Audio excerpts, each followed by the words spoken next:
अब आप एक बात बताइए, कोई भी आर्किटेक्चर है, बिल्डिंग बहुत बड़ी बनाई, आप उसको देख के बहुत कहते हो वाह कितनी अच्छी इंजीनियरिंग है, राइट। कमाल है इंजीनियरिंग का। बट क्या इंजीनियर बिना ट्रिग्नोमेट्री के उस बिल्डिंग को उतनी अच्छे से बनाई? से फायदा ये हुआ है कि बच्चे को बहुत ज़्यादा टीचर पे डिपेंडेंस नहीं रही। कुछ बच्चे ऐसे होते हैं जिनके पास टीचर एक्सेसिबल नहीं होता, स्कूल्स में भी होते हैं कि टीचर नहीं है या जो टीचर है उससे वो नहीं समझ पा रहे हैं। एआई आपका दूर कर देता है कि आपको जो क्वेश्चन नहीं समझ आया उसका आंसर आप उससे पूछ लीजिए। बट दैट सेड इसके नुकसान भी हैं। कई बार क्या है कि बच्चा अपना दिमाग लगाना ही बंद कर देता है। बिल्कुल। अगर उसको मान लीजिए मैंने कोई असाइनमेंट दिया, तो वो सीधा उस क्वेश्चन को टाइप करता है चैट जीपीटी या किसी और एआई सॉफ्टवेयर में, और उसका आंसर वहाँ से लेके सीधा कॉपी कर देता है आंसर।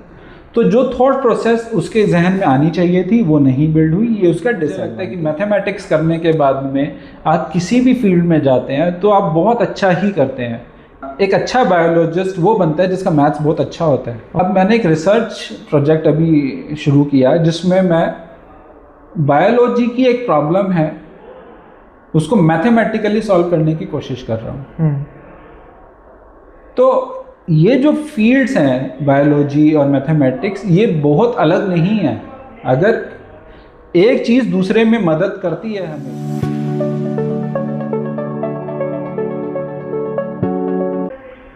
हेलो नमस्कार, और आप देख रहे हैं संजय सिंह पॉडकास्ट। आज का एपिसोड बहुत ही खास है और इस खास एपिसोड में आप सभी का बहुत बहुत स्वागत है, क्योंकि इस एपिसोड को खास बनाने के लिए आज हमारे साथ दिल्ली यूनिवर्सिटी के प्रोफेसर डॉक्टर आशीष बंसल जी हैं।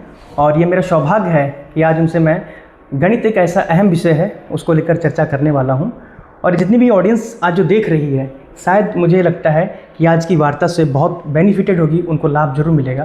क्योंकि बहुत सारे ऐसे बच्चे हमने अपने लाइफ के जो 25 साल मैंने गुजारे हैं, तो उसमें मैंने ये सीखा है कि बहुत सारे बच्चे मैथ्स को लेकर एक धारणा बनी होती कि एक बहुत कठिन विषय है और इसको लेकर मैं चल पाऊँगा या नहीं चल पाऊँगा, और इसमें मैं अपना करियर देख भी पाऊँगा या नहीं। तो उन सभी बिंदुओं को लेकर बात होगी। सबसे पहले बहुत बहुत धन्यवाद सर, आपने हमें समय दिया, और ये मेरा सौभाग्य है कि आज मैं आपके साथ इस वार्ता करने के लिए बैठा हूँ।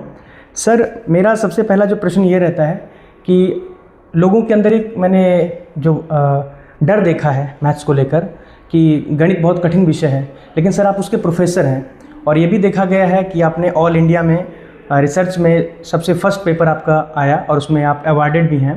तो सर आपने इसको कठिन विषय को इंटरेस्टिंग कैसे बनाया सर? देखिए, कोई भी सब्जेक्ट जो है, मैथमेटिक्स हुआ या कोई और भी सब्जेक्ट है, मुझे लगता है सब बराबर कठिन भी हैं और सब बराबर मज़ेदार भी हैं। ये बच्चा किस तरह से उस सब्जेक्ट को ले रहा है ये उस पर डिपेंड करता है। मैथमेटिक्स के बारे में मैंने भी बहुत सुना है कि बच्चों को एक फोबिया है, डर लगता है उनको मैथमेटिक्स से। Right sir. बट मुझे पर्सनली ऐसा नहीं लगता। अगर मैथमेटिक्स में बच्चा अच्छे से मेहनत करे, पढ़ाई करे, ध्यान से समझने की कोशिश करे, तो ये सबसे इंटरेस्टिंग सब्जेक्ट भी बन जाता है। Okay sir. सर, कभी आपको ये लगा कि मुझे ट्रिग्नोमेट्री, अधिकतर जब मैंने भी पढ़ाया बच्चों को, और ट्रिग्नोमेट्री एंड इंटीग्रेशन को लेकर बच्चों के अंदर ऐसा फोबिया होता है कि कौन सी चीज़ है और कहाँ से आ गई, मैं इसको लाइफ में कैसे यूज करूँगा, खाली मुझे पढ़ाया गया है। तो उसको लेकर सर आपका क्या सुझाव है? देखिए, इतने सालों से जब मैंने मैथमेटिक्स को देखा, समझा, मैं भी उसी ज़रिए से पढ़ के आया हूँ। स्कूल में जैसे आप लोगों ने पढ़ा और लोग पढ़ रहे हैं, मैं भी वैसे ही एजुकेशन लेकर आया। राइट। बट क्योंकि मैंने समय काफ़ी बिताया मैथमेटिक्स के साथ में, तो मैंने भी ये परेशानियाँ महसूस की कि सच में लोगों को मैथमेटिक्स की एप्लीकेशंस नहीं पता चलती हैं। इसी वजह से अब जो नया एनईपी का सिलेबस आया है उसमें थोड़ा सा एप्लीकेशन बेस्ड चीज़ों को करने की कोशिश की गई है, ताकि बच्चों को एप्लीकेशन सिखाई जाए। एप्लीकेशन देखिए, अब तक जो बच्चों को स्कूल लेवल तक मैथमेटिक्स सिखाया जाता है सर, वो मोस्टली कंप्यूटेशनल होता है। Okay sir. उनको फॉर्मूला दे दिया, उसको कंप्यूट करना सिखाया। राइट।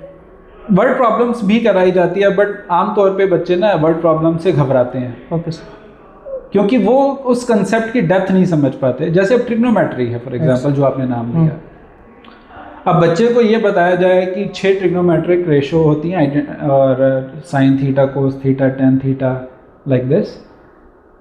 तो उसकी प्रॉपर्टी समझा दी, उस पर बेस्ड क्वेश्चन करा दिए, तो बच्चे को ना ये लगता है कि ये फॉर्मूला मेरे किस काम आएगा आम जीवन में। Right. और ये सवाल मुझसे आपने तो पूछा ही, मेरे से काफ़ी लोग पूछ लेते हैं। Okay sir. तो मुझे उस पर ये जवाब देना है कि देखिए, जो फॉर्मूले हैं वो एकदम से नहीं आ जाते कहीं भी, उनके पीछे कोई ना कोई उसकी एक एप्लीकेशन छिपी होती है जिसकी वजह से उन फॉर्मूले को बनाया जाता है। मैथमेटिक्स देखने में बहुत ड्राई सब्जेक्ट लगता है, बहुत सूखा है, निरस है। Right sir. लेकिन ऐसा नहीं है। अब आप एक बात बताइए, कोई भी आर्किटेक्चर है, बिल्डिंग बहुत बड़ी बनाई, आप उसको देख के बहुत कहते हो वाह कितनी अच्छी इंजीनियरिंग है। Right sir. कमाल है इंजीनियरिंग का। बट क्या इंजीनियर बिना ट्रिग्नोमेट्री के उस बिल्डिंग को उतनी अच्छे से बना पाएगा, उतनी स्ट्रांग बना पाएगा? नहीं बना पाएगा। हम लोग बड़े आराम से क्रूज में घूमने जाते हैं, शिप पे घूमने जाते हैं।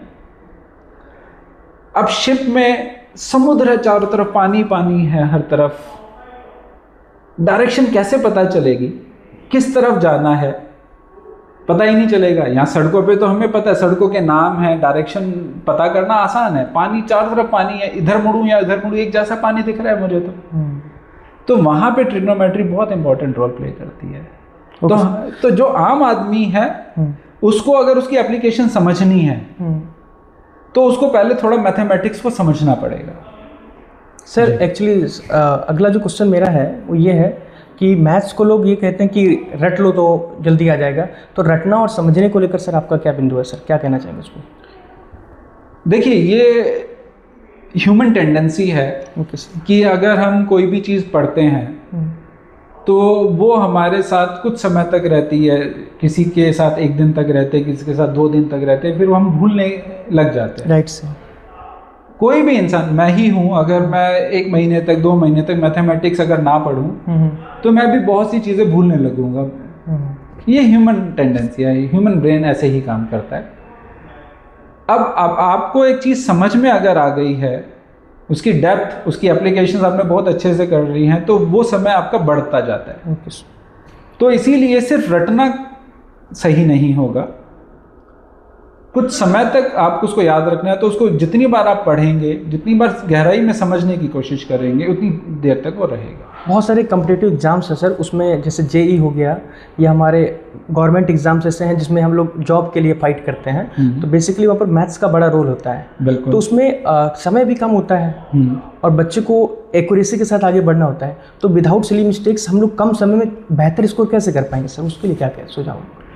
देखिए, जिस तरह का एग्ज़ाम होता है बिल्कुल उस तरह से आपको तैयारी करनी होती है। Right sir. अगर आपका सब्जेक्टिव पेपर है तो आपको क्वेश्चन को कैसे सॉल्व करते हैं उसके स्टेप्स भी सही तरीके से लिखने होते हैं। Okay sir. और उसके हिसाब से तैयारी करनी है। लेकिन जब आप एंट्रेंस एग्जाम की बात कर रहे हैं और वो ऑब्जेक्टिव है तो उसमें आपको फाइनल आंसर तक जल्दी पहुंचना है। तो उसमें आपको जो स्टेप्स इन्वॉल्व हैं वो सारे नहीं लिखने की ज़रूरत, फिर उसके लिए कुछ ट्रिक्स आती हैं, शॉर्टकट ट्रिक। अब जैसे लिमिट सॉल्व करते हैं, अगर बच्चे को 12th क्लास मैथमेटिक्स सीबीएसई की अगर मैं बात करूं तो उसमें लिमिट सॉल्व बच्चा एक एक स्टेप लिख के करता है। l'Hopital रूल जो है, जिसको आमतौर पे लोग l'Hopital रूल बोलते हैं, राइट सर, तो वो सीबीएसई के सिलेबस में नहीं है। लेकिन जब बच्चा एंट्रेंस में कोई क्वेश्चन अटेम्प्ट करता है लिमिट का और वो ऑब्जेक्टिव है तो वो l'Hopital रूल का यूज़ करे या स्टेप वाइज करे, वो उसको पे डिपेंड करता है, क्योंकि अल्टीमेटली उसको तो आंसर पे आना है। तो ऐसी जो शॉर्टकट ट्रिक्स हैं हर टॉपिक में अवेलेबल हैं, उनकी प्रैक्टिस कीजिए और उससे आप अच्छे मार्क्स ज़रूर स्कोर कर सकते हैं। सर ऐसा कोई पल आपको जो यानी कि बोरिंग मैथ्स को अपनी लाइफ में मतलब इंटरेस्टिंग बना दिया हो, कुछ ऐसा कभी भी रहा हो? ये काम मैं हर रोज़ करता हूँ। मुझे करीबन 15 साल हो गए हैं इस कॉलेज में पढ़ाते हुए। तो मेरा हर क्लास में, हर लेक्चर में यही रहता है कि मैं किस तरह से बोरिंग मैथमेटिक्स, जो बच्चों को बोरिंग लगता है, मुझे नहीं लगता बोरिंग, पर वैसे बच्चों को जो बोरिंग लग सकता है उसको कैसे इंटरेस्टिंग बना सकूं, ये मैं हर रोज़ ही कोशिश करता हूँ। सर कभी ऐसा कोई सवाल जो आपको रातों तक मतलब सोने नहीं दिया और अंततः उसने बहुत कुछ आपको सिखा दिया, ऐसा कुछ कभी रहा? देखिए, रिसर्च में ऐसी प्रॉब्लम हम फेस करते रहते हैं। और अच्छी बात यह है कि मैथमेटिक्स की रिसर्च के लिए मुझे किसी बड़ी लैब की ज़रूरत नहीं होती।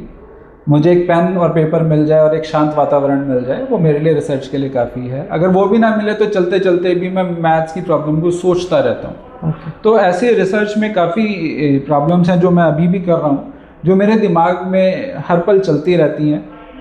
तो और ये बहुत कुछ सिखाती हैं लाइफ के लेसन्स की। कंसिस्टेंट एफर्ट अगर आप करते रहें तो बड़ी प्रॉब्लम्स भी वक्त आने पे सॉल्व हो जाती हैं।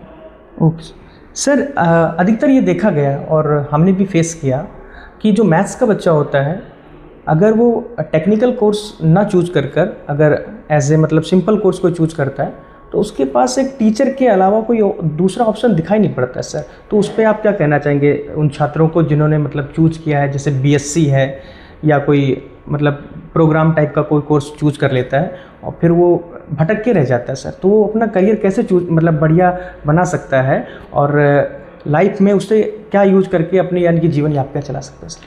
देखिए, बहुत अच्छा क्वेश्चन आपने पूछा ये, और ये मुझसे बहुत बच्चे हर साल पूछते हैं, कॉलेज के बच्चे खासकर, कि सर अब मैथमेटिक्स में हमने बीएससी में एडमिशन ले लिया है। Right sir. और मैथमेटिक्स जैसे हम सोचते थे ये उससे काफ़ी अलग था, काफ़ी डीप है, और अब ठीक है, अब आगे हम क्या कर सकते हैं। तो एक परसेप्शन ये बना है कि अगर ग्रेजुएशन मैथ्स में किसी ने किया तो वो एक टीचर बन सकता है, या तो वो किसी स्कूल में पढ़ाए, कॉलेज में पढ़ाए, या अपना कोचिंग सेंटर चलाए, कहीं भी, मतलब पढ़ाना ही एक मतलब टीचिंग ही एक प्रोफेशन बचता है उसके लिए। बट ऐसा नहीं है, ये एक भ्रम है। जो बच्चे आगे बढ़ चुके हैं थोड़ा सा, जिनको मैं जानता हूँ पर्सनली, बहुत अलग अलग डोमेन में लोग गए हैं। मेरे कुछ स्टूडेंट्स हैं जो पुलिस में भी हैं, मेरे कुछ स्टूडेंट्स जो हैं जुडिशरी में भी हैं, टीचर तो हैं ही ऑब्वियसली, एंड डाटा एनालिटिक्स आज के टाइम में बहुत अच्छा एक डोमेन है। Right sir. और LICs जो होते हैं, एक्चुरीज जो होते हैं, वो लोग मैथमेटिक्स, सिविल सर्विसेज में बहुत लोग जाते हैं मैथमेटिक्स वाले। तो ऐसा नहीं है कि आपके रास्ते बंद हो गए हैं, बल्कि मुझे लगता है कि मैथमेटिक्स करने के बाद में आप किसी भी फील्ड में जाते हैं तो आप बहुत अच्छा ही करते हैं, क्योंकि मैथमेटिक्स जो है ना, आपके एक दिमाग की ट्रेनिंग इस तरह से कर देता है कि आप हर चीज़ को लॉजिकली ही एक्सेप्ट करते हो। आप ऐसे ही नहीं ले लेते कि जिसने सामने वाले ने कुछ बोल दिया और आपने मान लिया। आप आर्ग्यूमेंटेटिव हो जाते हो अपनी थॉट प्रोसेस में, तो आप ना अच्छा ही करोगे किसी भी फील्ड में जाओगे। सो मैथमेटिक्स आपको रिस्ट्रिक्ट नहीं कर रहा, बल्कि आपको हर फील्ड के लिए तैयार कर रहा है। सर, बच्चा जब 10th स्टैंडर्ड में होता है, जैसे एग्ज़ाम पास करता है, उसके जस्ट बाद अगर वो दोनों ही सब्जेक्ट बायोलॉजी या मैथ्स दोनों में परफेक्ट होता है, तो उस यानी कि सिचुएशन में उसे कौन से सब्जेक्ट के साथ जाना चाहिए और कौन सा उसके लिए बेहतर रह सकता है सर? अगर वो दोनों ले तो मेरे लिए और भी अच्छी बात है कि बायोलॉजी और मैथ्स दोनों को साथ चलाए, क्या बुरा है। बल्कि एक अच्छा बायोलॉजिस्ट वो बनता है जिसका मैथ्स बहुत अच्छा होता है। Okay sir. आप एक रिसेंट एग्जांपल देता हूँ मैं। जी सर। मुझे बायोलॉजी बहुत कम आती है, मतलब इतनी है कि काम चल जाता है मेरा। I am not expert in biology. Maths आता है मुझे थोड़ा बहुत, तो इसलिए क्या है, अब मैंने एक रिसर्च प्रोजेक्ट अभी शुरू किया जिसमें मैं बायोलॉजी की एक प्रॉब्लम है उसको मैथमेटिकली सॉल्व करने की कोशिश कर रहा हूँ। तो ये जो फील्ड्स हैं बायोलॉजी और मैथमेटिक्स, ये बहुत अलग नहीं है। अगर एक चीज़ दूसरे में मदद करती है हमेशा। अगर आप बायोलॉजी में अच्छे हैं और साथ में मैथ्स आपको आता है तो आप वो और भी अच्छा करेंगे बायोलॉजी में। लेकिन फिर भी सर 12th के बाद हमें तो एक स्ट्रीम को चूज ही करना पड़ेगा, चाहे हम बायोलॉजी में जाएं। देखिए, अब CBSE ने ऑप्शन बंद कर दिया है, अब फिक्स नहीं है। अब आपकी चॉइस है कि आप कौन से 5 सब्जेक्ट चूज करते हैं। ओके। तो आप बायोलॉजी और मैथ साथ रखें ना, क्या दिक्कत है, कौन रोक रहा है आपको? सर, आजकल अधिकतर हर बच्चा, एक जो नई वर्ण व्यवस्था प्रारंभ हो गई है, हर एक घर में हर एक पेरेंट्स ये चाहता है कि उसका बेटा IAS बने। लगभग ये लोगों के अंदर विचार आ चुका है आज की डेट में, क्योंकि हमने इतना सोशल मीडिया को देखा है। कोई बड़े घर से या किसी बहुत बड़े घर से अगर बच्चा IAS बन जाता है उसको इतना नहीं दिखाया जाता है, लेकिन अगर कोई रिक्शा वाला का बेटा अगर IAS बन जाता है तो उसको बहुत हाइप करके दिखाया जाता है कि फला नहीं कर लिया तो तुम क्यों नहीं कर सकते। तो सर उस पर आपका क्या मत है, और मैथ्स को लेकर स्पेशली उसमें देखा जाए कि मैथ्स को जो ऑप्शनल के तौर पे चूज करते हैं तो उनके लिए क्या बेनिफिट्स हो सकते हैं, और क्या मतलब उनके लिए मतलब दुख की घड़ी हो सकती है कि अगर मैथ्स उसने चूज किया तो वो पीछे जा सकता है या आगे बढ़ सकता है या उसको एक्स्ट्रा टाइम देना पड़ेगा? देखिए, ये बात मैं हमेशा से कहता हूँ कि मैथमेटिक्स अगर आप लेकर चलते हैं साथ में तो आप हमेशा अच्छा ही करेंगे जीवन में। आपको उसको समय देना पड़ेगा। देखिए, मैं आपका दोस्त अगर बनना चाहता हूँ तो सबसे पहली रिक्वायरमेंट क्या होगी हमारी दोस्ती अच्छी रहे, कि मैं आपको समय दूँ। राइट। ठीक है, यही मैथमेटिक्स एक सब्जेक्ट के साथ में है। अगर आपको उसके साथ बहुत अच्छी दोस्ती करनी है तो आपको उसको समय देना पड़ेगा। तो मैथमेटिक्स को समय दीजिए तो वो आपका बहुत अच्छा दोस्त बनेगा। आपने एक चीज़ और पूछी इसमें, यस सर, कि आईएएस के लिए अगर कोई मैथ्स ऑप्शनल अगर लेता है तो बहुत अच्छा करेगा उसमें। और दूसरा, आपने एक चीज़ और उसमें जोड़ी थी कि अगर कोई रिक्शा चलाने वाला है, उसका बच्चा अगर आईएएस बनता है तो उसको हाइक किया जाता है। देखिए, उसका मैथमेटिक्स से डायरेक्ट मुझे कुछ लेना देना नहीं लगता है। वो एक नैरेटिव सेट किए जाते हैं, उनको अपनी चीज़ों को बढ़ाना है, अपने चैनल को आगे लेकर जाना है, तो वो इस तरह की न्यूज़ को हाइप करते हैं। मुझे लगता है कि बच्चा इकोनॉमिकली वीक सेक्शन से हो या इकोनॉमिकली साउंड सेक्शन से हो, अगर वो मैथमेटिक्स में अच्छा है, उसकी नॉलेज अच्छी है और वो डिज़र्व करता है आईएएस बनना और वो बन रहा है, तो मेरे लिए वो दोनों बराबर हैं। क्योंकि उसके पास, इकोनॉमिकली वीक वाले के पास रिसोर्सेज की कमी थी, तो इसको एक अलग शाबाशी देना बनता है कि भाई आपने हालात विपरीत होते हुए भी अच्छा किया।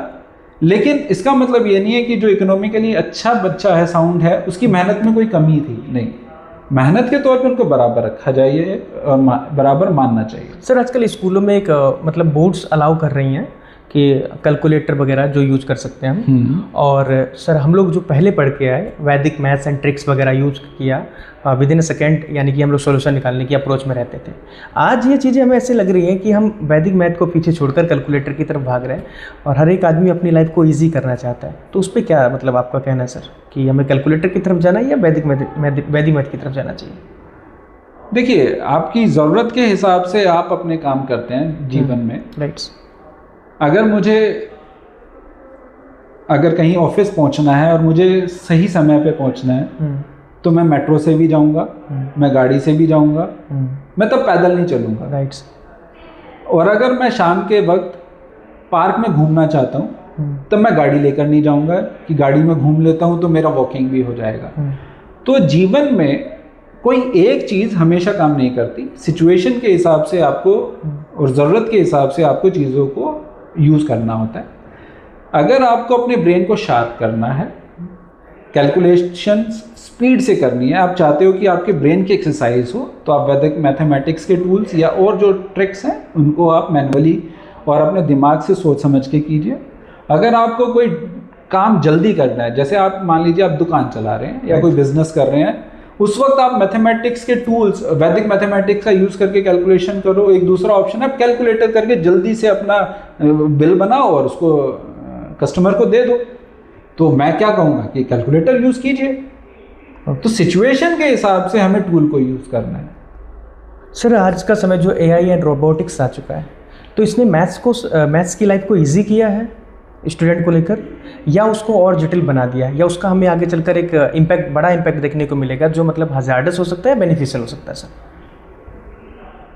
देखिए, ये आपने बहुत अच्छा क्वेश्चन किया और मैं इस बारे में ज़रूर अपनी राय रखना चाहूँगा। कि कोई भी नई टेक्नोलॉजी आती है उसके फ़ायदे और नुकसान हमेशा होते हैं। हम फ़ायदों को देखकर आगे बढ़ते हैं और नुकसान को अपने जहन में रखते हैं कि ये नुकसान हो सकते हैं। Right sir. और यही एआई और रोबोटिक्स जो आप बोल रहे हैं, इन सब के लिए भी लागू होता है। एआई से फ़ायदा ये हुआ है कि बच्चे को बहुत ज़्यादा टीचर पे डिपेंडेंस नहीं रही। कुछ बच्चे ऐसे होते हैं जिनके पास टीचर एक्सेसिबल नहीं होता, स्कूल्स में भी होते हैं कि टीचर नहीं है या जो टीचर है उससे वो नहीं समझ पा रहे हैं। तो वो लिमिटेशंस एआई आपका दूर कर देता है कि आपको जो क्वेश्चन नहीं समझ आया उसका आंसर आप उससे पूछ लीजिए।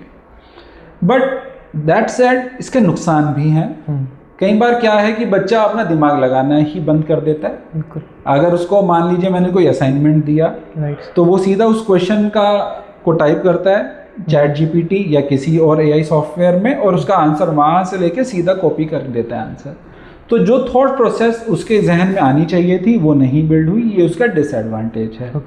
मैथमेटिक्स में खासकर मैंने एक चीज़ ऑब्जर्व की है कि जो ये एआई है ये कुछ गलत कैलकुलेशंस करके गलत आंसर्स भी देता है। जो प्योर मैथमेटिक्स है खासकर उसमें अगर मैं कोई थ्योरम की स्टेटमेंट डालता हूँ उसके प्रूफ मैंने खुद भी ऑब्जर्व किया है कि कई जगह पर वो गलत आर्गुमेंट्स देता है। तो टेक्नोलॉजी गलत नहीं है, लेकिन उसका यूज़ हमें बहुत सोच समझ कर करना चाहिए। सर, हम लोग भारतवर्ष में रहते हैं और हमारे यहाँ ये कहा गया है कि जीरो का जो आविष्कार है वो आर्यभट्ट जी ने किया, लेकिन उससे पहले की तो बहुत सारी ऐसी जो हमारी संस्कृति या हमारा कल्चर कहें उसके अनुसार अगर देखा जाए तो रावण के 10 सर थे। तो काउंटिंग जो है अगर कहा जाए तो जीरो मतलब यानी कि 9 के बाद हम लोग 10 तभी हो पाएगा जब हम जीरो को उसमें इंक्लूड करेंगे। तो काउंटिंग जो 10 के बाद हुई वो आर्यभट्ट जी ने सिखाया हमें। लेकिन रावण के 10 सर कैसे काउंट किए गए, ये इसके लिए थोड़ा बहुत मिसकंसेप्शन दिमाग में रहता है और इस पर बहुत फनी मजाक बनकर रह जाता है। तो क्या कहना चाहिए सर? देखिए, मैं इस पे ये बात कहूँगा, आपने ये भी बहुत अच्छा सवाल पूछा है और ये मुझे लगता है लगभग हर इंसान के जहन में आता होगा जो भी मैथ्स के बारे में पढ़ता होगा, समझता होगा, ये सवाल उसके कहीं ना कहीं दिमाग में ज़रूर आता है। मुझे ये कहना है कि हाँ, आर्यभट्ट जी ने हमें 5th सेंचुरी में ज़ीरो दिया फॉर्मली, लेकिन मैं ये नहीं कहूँगा कि उससे पहले हमें ज़ीरो नहीं पता था, हमें बिल्कुल पता था। उसका फॉर्म अलग हो सकता है। अब जैसे एक एग्जांपल मैं दूं, पहले कि अगर आप हमारे वेद ग्रंथ पुराण ये सब उठाएंगे तो वहाँ पे जो भी चीज़ लिखी जाती हैं वो श्लोकों में लिखी जाती हैं। तो श्लोक में क्यों लिखते थे? वो श्लोक में इसलिए लिखते थे कि वो बातचीत भी श्लोक की फॉर्म में कर सकते थे और समझ सकते थे उतनी डेप्थ को। अब उस श्लोक का वर्णन हमें हिंदी में जब तक ना बताया जाए हम नहीं समझ पाते। Right sir. तो जनरेशन में हर पीरियड में एक तरीका होता है चीज़ों को समझने का। अब आज के टाइम में हम टेक्नोलॉजी यूज़ कर रहे हैं, प्रोग्रामिंग कोडिंग यूज़ कर रहे हैं, तो हो सकता है वो जो श्लोक है उनकी कोडिंग लैंग्वेज ही हो। तो इसके बेस पे सारी हम लोग ये क्या कह सकते हैं कि जो जीरो का सिंबल दिया, जो सिंबल है आर्यभट्ट जी ने दिया, तो पहले जो सिंबल है हो सकता है किसी और तरीके से यूज़ किया जाता हो या उसको कुछ और बोला जाता हो। जैसे दशम है, दशम तो बोला ही जाता था, पर उसको 1 और 0 सिंबॉलिक फॉर्म में वैसे ही लिखा जाएगा ऐसा ज़रूरी नहीं है। वो हमने एक समय के बाद बना लिए नोटेशन अपनी, जो कि एक बहुत बड़ा पॉइंट। हाँ सर, अगला ये क्वेश्चन है, अभी जीरो की बात हो रही थी। हम लोगों ने जब भारत ने जीरो का आविष्कार किया, लेकिन आज की डेट में अगर देखा जाए हम मैथ्स में पीछे आ रहे हैं, हमसे लोग आगे जा रहे हैं, तो उस पर क्या सर सोच है आपकी? देखिए, मैं इस बात से अग्री नहीं करूँगा कि हम मैथ्स में पीछे जा रहे हैं। हमारे यहाँ पे देखिए नरेटिव बिल्डिंग की बात होती है। Okay sir. एक काम मैं अगर कुछ मैंने बहुत बड़ा किया उसके बाद मैं चुप हो जाता हूँ, और एक दूसरा तरीका है मैं उसको मीडिया हाइप देता हूँ, व्हाट्सएप पे फेसबुक पे डालता हूँ। मैं जैसे मुझे इनाम मिला, कोई मैंने इनाम लिया, खुश लिया, घर में मिठाई बांटी, सब खुश हो गए, ख़त्म बात। दूसरा मैं उसको सोशल मीडिया पे डालता हूँ, अपने फ्रेंड्स को सर्कल में सबको बताता हूँ। तो एक नरेटिव बिल्डिंग की बात है। अगर मैं ना बताऊं किसी को तो किसी को पता ही नहीं चलेगा, सबको लगेगा यार इंडिया में तो क्या किसी को प्राइज़ मिलता है? नहीं मिलता। अगर मैंने बता दिया तो नरेटिव क्या बिल्ड हुआ कि इंडिया में भी लोगों को प्राइज़ मिलता है, अच्छा मिलता है प्राइज़। तो ये नरेटिव बिल्डिंग की बात है। मैं आपकी जानकारी के लिए और दर्शकों की जानकारी के लिए बता दूं कि इंडिया में बहुत महान मैथमेटिशियंस हुए हैं और इतना अच्छा वाकई में काम हुआ है कि उनको दुनिया ने माना है। बस फ़र्क ये है कि हमने अपनी उस महानता का बखान कभी नहीं किया। मुझे लगता है वो नरेटिव बिल्ड करने की ज़रूरत है। हम थोड़ा सा उस डायरेक्शन में अगर काम भी करेंगे तो वो वर्ल्ड स्टेज पे नज़र भी आएगा। तो जो परसेप्शन है वो गलत है, उसको ठीक किया जा सकता है और हमें उसके लिए काम करना चाहिए। सर, एक थोड़ा रैपिड फायर खेलना चाहूँगा। सर, ऐसी कोई इक्वेशन जो आपको बहुत मोटिवेट करती हो? इक्वेशंस तो सभी मुझे मोटिवेशनल लगती हैं क्योंकि वो बहुत डेप्थ दिखाती हैं। लेकिन वो इक्वेशन जो किसी फिजिकल कंटेक्स्ट को इनकॉर्पोरेट कर रही है। जैसे मेरा एक रिसर्च जो टॉपिक है हाइजेनबर्ग अनसर्टेनिटी इनइक्वालिटी पे मैं काम करता हूँ, तो वो अगर मैथमेटिकल एक्सप्रेशन देखोगे वो एक इनइक्वालिटी है, a less than equal to b type की। ए कोई मैथमेटिकल एक्सप्रेशन है, बी एक मतलब रियल नंबर्स हैं, अदर्स, ठीक है, कोई एक्सप्रेशन है, राइट। लेकिन जब उसको हम फिजिकल पैरामीटर्स में देखते हैं तो हाइजेनबर्ग अनसर्टेनिटी प्रिंसिपल अपने आप में बहुत गहरा प्रिंसिपल है जो फिजिकली काम करता है। तो इस तरह की इनइक्वालिटीज़ मुझे बहुत पसंद आती हैं। सर कभी रेस्टोरेंट में दोस्तों के साथ आपको भी ऐसा कभी फील हुआ कि जल्दी से कैलकुलेट करना है तो कैलकुलेटर निकाले और काउंट कर दिया, या सर आप अपना मैथ्स यूज़ करके तब आपने किया? हाँ देखिए, ये मैंने अभी जवाब ऑलरेडी दिया इस बारे में कि जैसी सिचुएशन हो उस हिसाब से हमें टूल यूज़ करना चाहिए। अगर मुझे जल्दी है, मुझे बिल देना है, तो उस वक्त मैं अपनी मेंटल प्रोसेस को क्यों चेक करूं, उस वक्त कैलकुलेटर निकाल के कर लीजिए, क्या दिक्कत है। मुझे हर जगह ये थोड़ी जताना है कि मैं मैथमेटिक्स ओरली कर सकता हूँ। जहाँ मुझे ओरली करना होता है मैं ओरली कर लेता हूँ। अब जैसे मैं अगर मार्केट सामान लेने गया हूँ तो मुझे कितना पैसा किसको देना है वो मैं ओरली कैलकुलेट कर लेता हूँ। तो सिचुएशन के हिसाब से होता है, कभी कैलकुलेटर कभी ओरली। सर अभी आपको जो जनता देख रही है, शायद उसमें बहुत सारे स्टूडेंट हों, शायद उसमें बहुत सारे पेरेंट्स हों, तो बच्चों के भविष्य के लिए कोई एक ऐसा मैसेज जो उनको जीवन में कारगर साबित हो सके। मैं चाहूँगा कि आप बहुत ही अच्छे से और बहुत ही एक सॉलिड आंसर और बहुत ही अच्छा सुझाव जो जीवन में उनको कुछ करके दिखा दे। बस ये देखिए, सबसे पहली चीज़ तो अपने ऊपर विश्वास रखिए। हम बहुत सी चीज़ें सिर्फ एक नेगेटिविटी के चलते करना बंद कर देते हैं कि मुझसे नहीं हो पाएगा। ये मैंने बहुत यंगस्टर्स में देखा है, कंसिस्टेंट एफर्ट नहीं करते हैं। उन्हें लगता है कि आज मैंने अगर मान लो 2 क्वेश्चन सॉल्व कर लिए, कल तक तो मैं भूल जाऊंगा, तो मैं दोबारा क्यों करूं। एग्ज़ाम से एक दिन पहले ही पढ़ लूँगा ताकि वो ठीक रहेगा, याद रहेगा मुझे एक दिन तक। तो मैं कहूँगा नहीं, ये सोच गलत है। आप मैथमेटिक्स या कोई भी सब्जेक्ट जितनी बार पढ़ेंगे उतनी गहराई से आपके जहन में वो सेट होगा, आपकी परमानेंट ब्रेन की मेमोरी में सेट होगा, आप उसको ज़्यादा समय तक यूज़ कर पाएंगे, उसको अप्लाई कर पाएंगे अपनी लाइफ में। तो आप अपने ऊपर विश्वास रखिए, मेहनत कीजिए और लगातार प्रयास करते रहिए। छोटे छोटे प्रयास करने से चीज़ें बढ़ती हैं। तो ये थी आज की वार्ता जो हमने सर से बहुत सारे प्रश्नों के माध्यम से, बहुत सारे कथनों के माध्यम से पूछा, और लगभग जो सारी पूरी वार्ता अभी तक हुई, आधा घंटा 1 घंटा जो भी हमारी है, मैं ये जहाँ तक जान पाया हूँ कि ये आपके जीवन में या मेरे जीवन में, आने वाली जो हमारी पीढ़ी है उसके जीवन में बहुत कारगर साबित होगी। और सर का शेड्यूल इतना बिजी रहता है कि किसी को टाइम मिल पाए बहुत बड़ी बात होती है।